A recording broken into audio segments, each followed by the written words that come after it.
Hi everyone, and welcome to the Historical Mojave, where we explore mysterious and historical sites out here in the Mojave Desert and surrounding deserts of the American Southwest. My name's Bob, and I'm out here with the desert tortoise intaglio outside of Barstow, California.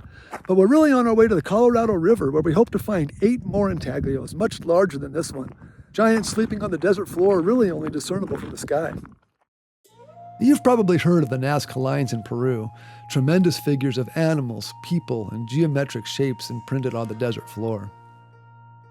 Well, the geoglyph sites that we're going to visit today are very similar to Nazca, but these images lie in the deserts of the American Southwest, much closer to Los Angeles than Peru. Nevertheless, our journey will cross 3 states and over 600 miles, with stops in small desert towns like Needles, Topak, and Quartzsite, spanning thousands of years of history along the way. Rod Stewart once said, "Every picture tells a story." Here, where the Colorado River cuts a thin, fertile path through an otherwise harsh and deadly landscape, the stories told by these sleeping giants are about the creation of this life-bringing river, and about the epic battles fought by mythic figures to defend this land from evil forces. Unlike the biblical creation story we all learned in Sunday school, transcribed thousands of years ago and debated ever since, these creation stories are part of a rich oral tradition that defies transcription. They are passed from generation to generation, recorded through effigies instead of words, incised on hard stones and desert pavement instead of paper. The geoglyphs found along the Colorado River celebrate these larger-than-life stories. It's really no surprise they're as big as they are, given the epic size of the characters they depict. The same creation motifs are shared in one way or another by most Southwest native tribes, but are especially prevalent between the Mojave and Yuma cultures, with variations between tribes and even between clans of the same tribe. But like a single tapestry woven of countless different threads, the same patterns appear in almost every version of the story. Creation always begins with the first deity or deities who create the land for the tribe. The first deity creates a daughter who happens to be a frog and a son who soon becomes the star of the show. At some point, Frog is offended by her father or becomes jealous of him, so she poisons him. And as he lay dying, the creator sends Coyote to bring fire for his cremation. But during the cremation ceremony, Coyote steals the creator's heart and runs away. In some versions, the heart is too hot to handle, as it were, so Coyote drops it and opens his mouth to the cool wind for relief. The creator's son goes on to finish the creation. He stabs a stick or a spear into the ground to release the Colorado River, and soon after, widens the river by taking a boat downstream, swaying it from side to side. Finally, the creator's son rids the valley of its most imminent threat in an epic battle with Sky-Rattlesnake, a giant serpent that slithers upriver from the sea, or skywater, as the Mojave Indians call it. Now that's a great creation story. Let's see how it plays out in the foothills along the Colorado River. Twins play a prominent role in many native creation stories, including those of the Maya, Navajo, Zuni, and Hopi, to name a few. For the ancient Mojave, twins were considered divine and clairvoyant, and they were respected and even feared. But for the Chemehuevi and Navajo, the hero twins were monster hunters, twin warriors who waged epic battles with evil giants and monsters after the creation of the earth. Our first stop lies on the outskirts of Fort Mojave, Arizona, where the Mojave Twins geoglyph celebrates the hero twin motif for all of these cultures. The Mojave Twins sit right on the edge of a bluff overlooking the Colorado River, the life source of this region. The Hopi Indians say this placement represents their deep connection to the land and the river. The larger image of the two stands almost 70 feet from head to toe, and the smaller one stands about 60 feet. While some archaeologists suggest the Mojave Twins were created as early as 900 BC, at least for the Yuma tribe, the story they tell is much older. In Yuma cosmology, twin brothers Kokomaht and Bakohtal, good and evil, rise from the ocean depths to create the world above. Bakohtal, the evil twin, goes blind after opening his eyes underwater and soon returns to the ocean depths in shame, leaving Kokomaht to finish the job alone. The Mojave Twins geoglyph could very well depict these twin brothers, Kokomaht and Bakohtal. Kokomaht, representing good, has arms extended upward toward the light and his feet point outward as if walking. On the contrary, evil twin Bakohtal is smaller and his arms and feet point downward, almost lifeless. The Mojave twins tell a lot of stories for a lot of people. Our next site continues the creation story from a different starting point. The Mojave tribe's creation story skips the evil twin part and jumps right in with one creator, Matevilya. And rather than swimming out of the ocean, he is born from the tumultuous but sexy union of sky and earth. But other than those fundamental differences, Kokomaht and Matevilya follow very similar paths. Both have a daughter described as a frog who ultimately kills him. Both have a son who will finish the creation after his death. And both are cremated, with Coyote stealing his heart. A few miles north of Blythe, California, the Blythe intaglios tell that story. There are 5 figures here, 3 humans and 2 animals, lying on the foothills of the Big Maria Mountains overlooking the Colorado River Valley below. Scientific dating places the creation of these figures between 700 and 1200 AD, but it wasn't until 1932 when they were photographed from the sky that they became known to anyone except local natives. The figure that sits furthest up the road seems to be the loneliest. This geoglyph is 105.6 feet tall with an arm span of almost 92 feet and appears to be androgynous. There were once lines coming from its head that might have been hair or a headdress, but those aren't visible anymore. Even so, this is the least disturbed out of the 5 intaglios of the Blythe intaglio complex. The sign asks, is this a figure of the creator? And I think it might be, given its position high up on the hill in relationship with some of the other geoglyphs in the area.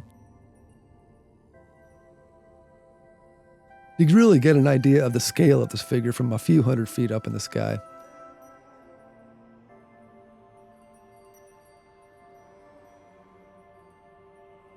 Just down the hill lie 2 more sleeping giants, one human and the other an animal. This image stands 102 feet from head to toe and his arms span almost 65 feet. It looks like 2 rays extend downward from under his right arm, but they might be old tire tracks. You can still see the remnants of a ritual path that used to circle the top half of the figure and cross at its knees. This guy is clearly a male, and it's important to note for future reference that he's the only figure in this group to be originally male.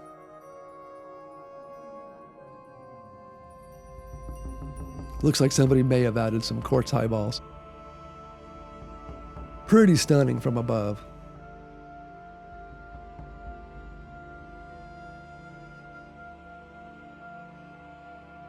A few yards from the tall male figure is an animal figure, maybe a mountain lion or coyote. This animal measures 54 feet long and has 26-foot long legs. Below the animal is a symbol that could represent a coiled snake. Some people believe this image represents a horse, but that would make it only about 500 years old, and I think it's a bit older than that.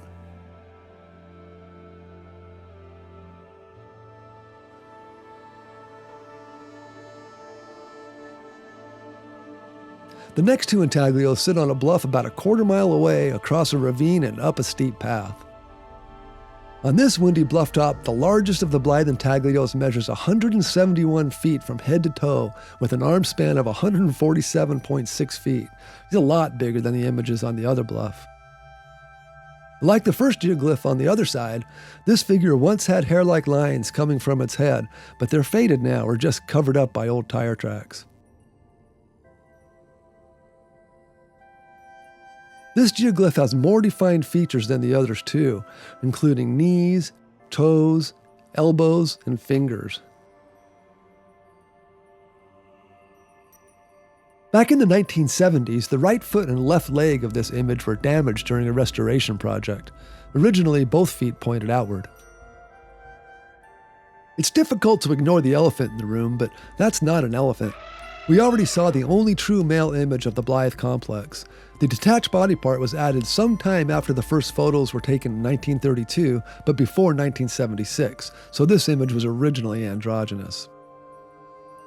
The last figure of the Blythe intaglios lies a few yards from this giant. It's another animal figure which looks a lot like a coyote with its mouth open. At 65.6 feet, this animal is longer than its brother over there, but its legs are the same length at 26.2 feet. Coyotes are important characters to most Native American tribes. He is both clever and incredibly foolish, helpful and destructive, a dubious character who really can't be trusted. The Blythe intaglios are truly incredible, not only because of the awe-inspiring setting that surrounds them. On these bluffs, the Yuma and Mojave creation stories come to life.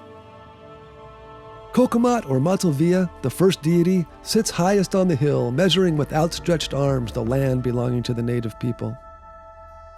On the bluff below rests his son Kumastamho or Mastamho, and maybe Coyote, ever the trickster, waiting for the creator's command. Separated from the others by a deep ravine, the South Bluff images might depict the cremation scene. Coyote has stolen the creator's heart, and the funeral ashes remain on the desert floor. Coyote's mouth is open, true to legend, because the heart was too hot to carry. The whole cast of creation characters can be found here at Blythe, except Frog, but I suspect she's around here somewhere too. Maybe too faded to see at this point, but too important to be excluded. High on the bluffs about 12 miles south of Blythe lies a remote geoglyph site that seems to tell the same creation story as the Blythe intaglios. The Ripley geoglyphs sit right on the edge of vertical bluffs that look directly over the Colorado River. There is no trail to get on top, so you have to find your way through a rocky washout. The hike is treacherous at best and no place for the meek. Ripley is a complex, if you will. The geoglyphs are found on several bluff tops and include at least 2 human figures, a lizard, a possible sea serpent, and some complicated geometric shapes. Being so remote and difficult to get to, the Ripley images haven't experienced the same vandalism as we saw in Blythe, but that means they have never seen any restoration either, so they are slowly fading away with time. The largest human image is barely visible today, and next to him there's a lizard image that's all but faded away. Thanks to old aerial photographs, we know it was there, but I could not see this image from the ground at all. The main Ripley group is on another bluff and includes a human form along with some complicated ritual paths and a detailed disc that might be a sun cross.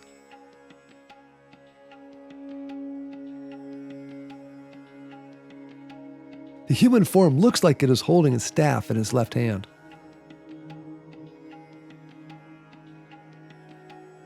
There's a lot going on here.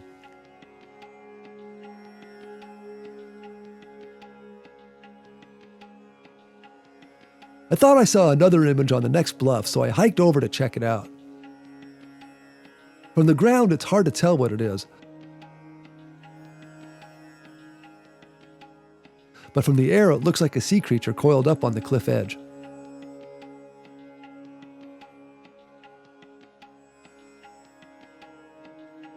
Like the Blythe complex, the Ripley geoglyphs can be interpreted through the Yuma and Mojave creation stories.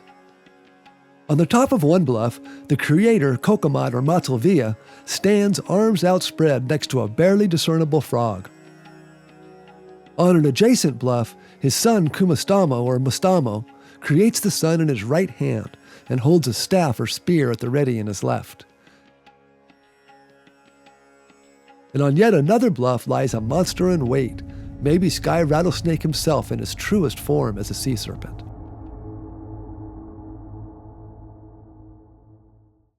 The next stop on our journey takes us through the quirky little town of Quartzsite, Arizona. As soon as you pull off the freeway, you can't help but notice Quartzsite's preoccupation, or maybe obsession, with camels. Here a camel, there a camel. Everywhere you look, there's a camel. There are streets named after them, shops named after them, and camel references literally everywhere. What's up with all these camels? It all comes together at High Jolly's outpost on Main Street. High Jolly was a man named Philip Tadrop who immigrated to the U.S. in 1856 from Syria. He spent 30 years in the U.S. Army Corps and came to Quartzsite around 1857 as a camel driver, believe it or not. He was one of the 8 camel drivers for the U.S. Camel Corps, a short-lived experiment by the U.S. Army to use camels as pack animals in the Southwest deserts. At some point, Philip Tedro went on pilgrimage to Mecca and was given the Muslim name Haji Ali, which quickly became Hi Jolly, since Americans love a good nickname. He was married and had 2 children, later working as a miner after leaving the army. Hi Jolly, aka Philip Tedro, died in Quartzsite in 1902 and is buried in the Quartzsite Cemetery, renamed the Hi Jolly Cemetery in his honor. His monument is a grand pyramid made of locally quarried stones with a copper camel on top, of course. And now the Hi Jolly Monument has a spot on the National Register of Historical Places. Not bad for a Greek camel jockey from Syria.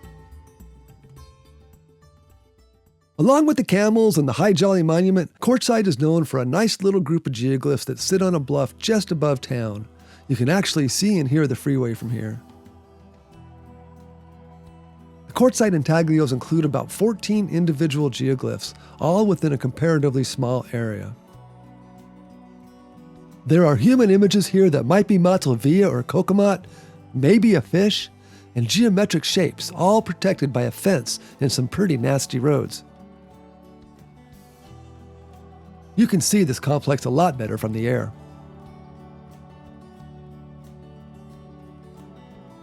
The largest intaglio of this group is a modern-looking arrow that points way out into the distance. This is the Quartzsite arrow. Being a treasure hunter at heart, I can't imagine an arrow in the sand that doesn't point at something, so I used Google Earth to check it out, and sure enough, it's pointing directly, not almost, but directly at the next intaglio on our journey 12.6 miles away, the Bowes Fisherman. The Bowes Fisherman rests in the hills between Bowes, Arizona and Quartzsite. It's just a short hike from the highway to reach the gate, and the views are beautiful. This monument describes the fisherman and lists the people who help preserve it. Here, the Bowes Fisherman stands over the Colorado River, spear in hand, sun over one shoulder and bird over the other, pointing his spear towards several fish in the water below. His spear is made of white quartz, so it really stands out. But the Bowes Fisherman isn't fishing at all. The Mojave and Yuma creation stories describe how Kumastamho, or Mastamho, plunged his spear into the dry desert ground, releasing the Colorado River waters to bring life to this barren landscape. This sleeping giant in the hills outside of Bowes, Arizona, tells that story in amazing detail, and it's even more amazing from the air.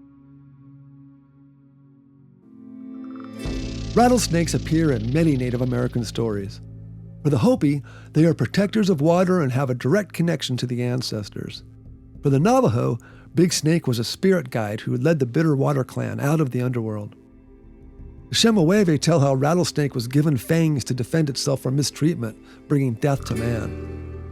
But in the Mojave and Yuma origin stories, Sky-Rattlesnake was an evil sea serpent who slithered up the Colorado River after Mastamho widened it with questionable canoemanship.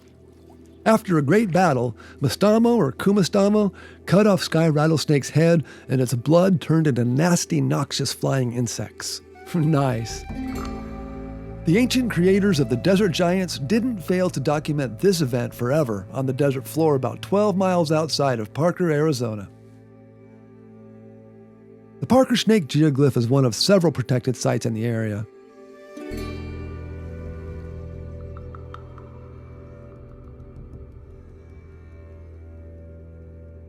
It's at least 150 feet long and has a distinctive head with stones for eyes and defined coils on its tail.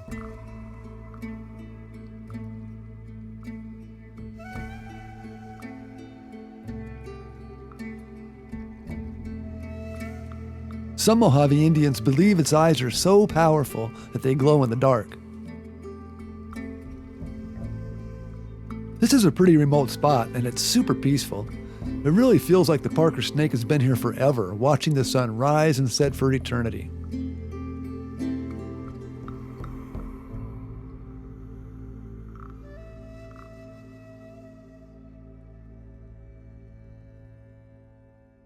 Killing Sky-Rattlesnake was no easy feat, and while Mastamho was the greatest warrior of all time, even great warriors need a place to clear their heads once in a while.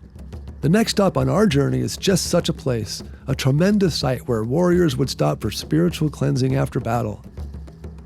We're headed to the Topak Maze.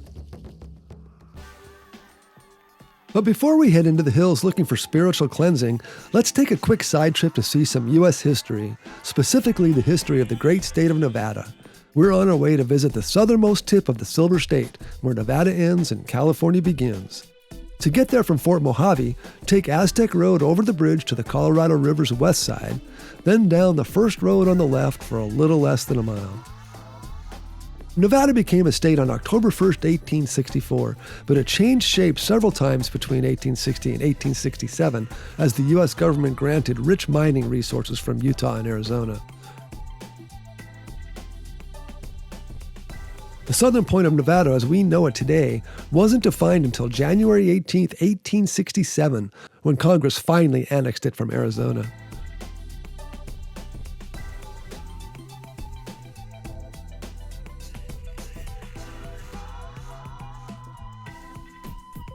Welcome to California.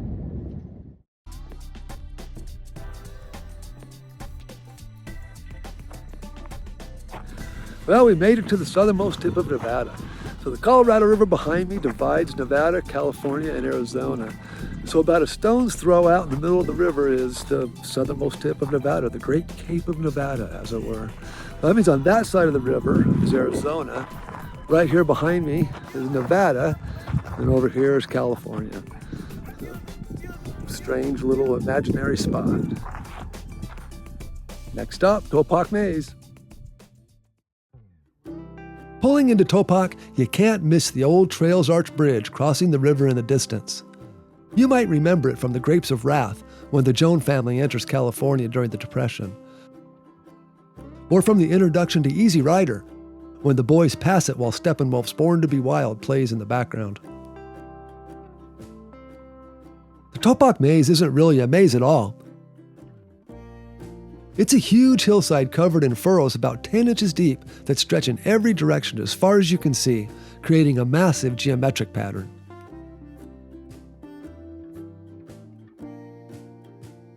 Like most sites on this journey, the Topak Maze also overlooks the Colorado River way down there past the 40 freeway.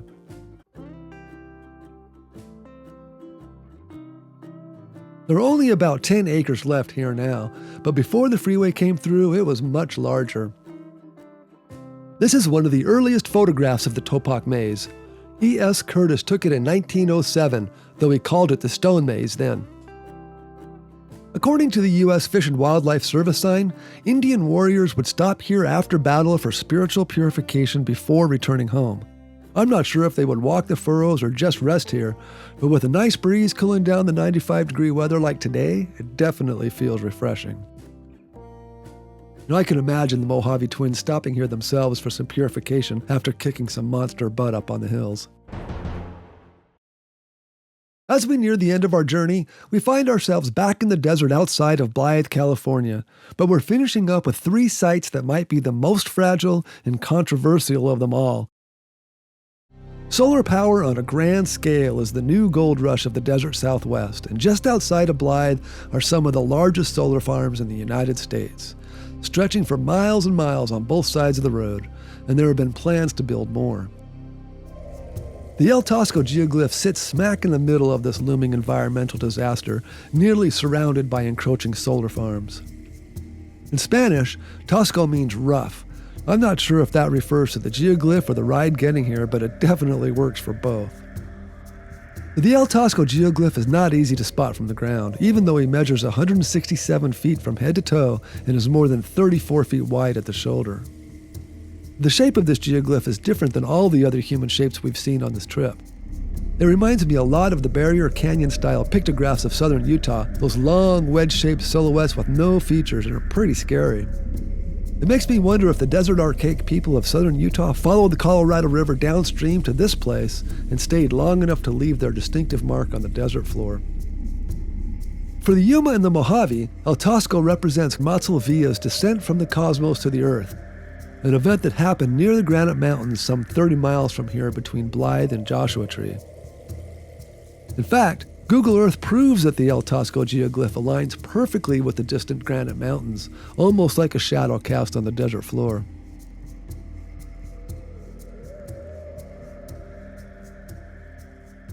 Less than 4 miles from El Tosco and past a few thousand solar panels lies our next geoglyph site, but many believe this one has Aztec origins. If El Tosco looks scary, Chichimitl is terrifying. In Aztec mythology, Chichimitl is a skeleton woman dressed in bones, skulls, and shells that rattle like death when she moves. She's often depicted wearing severed body parts from sacrificial victims and has round, vacant eyes. But Chichimitl served two functions for the Aztecs. On one hand, a demonic force waiting to devour mankind at every eclipse and 52-year calendar cycle. On the other hand, she was a fertility deity who could heal illness and assist with childbirth. The only catch is, if you happen to die in childbirth, you became a Chichimitl yourself. This geoglyph is at least 100 feet long and 50 feet wide. You can see Chichimitl's round, vacant eyes staring from behind vertical stripes representing bones. In one hand, she has what looks like a lightning bolt. And I'm not sure if this is supposed to be a severed foot down here. Some archaeologists suggest that this geoglyph was left here by the Aztecs themselves, that the area north of Blythe was the cradle of the Aztec civilization before they migrated south. It's interesting that the footprints on the 16th century Codex Botorini, which describes the Aztec migration, look just like the footprint under the Chichimitl geoglyph.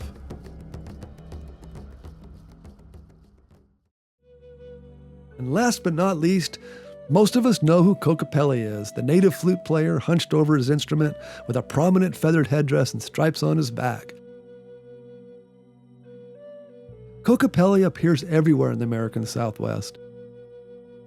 I even have one in my backyard that came from Sedona. We call him George. The Kokopelli geoglyph lies just uphill from Chichimitl and is the largest image by far, measuring a tremendous 250 feet from the top of his headdress to the bottom of his feet. His flute alone is 86 feet long. Archaeologists believe Kokopelli first appeared around the year 750 or 800. Part honeybee and part human, he is a fertility deity who presides over childbirth and agriculture. The wind from his flute chases away winter and brings spring, and he carries unborn babies on his back to distribute to young native girls. Only viewing this guy from the sky will reveal just how cool this geoglyph really is.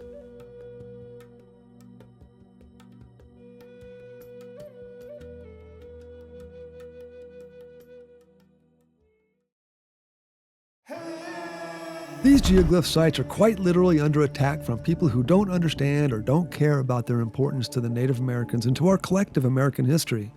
They are the Sistine Chapels, the Notre Dame cathedrals for these cultures, and deserve the same respect, recognition, and protection. Today, a coalition of Colorado River Indian tribes, including the Fort Mojave, Chemehuevi, Hopi, and Navajo Nation, defend these sites from vandalism, monitoring more than 200 locations between Lake Havasu and Yuma. They struggle daily to protect an ancient cosmology doomed to destruction at the hands of what many call progress.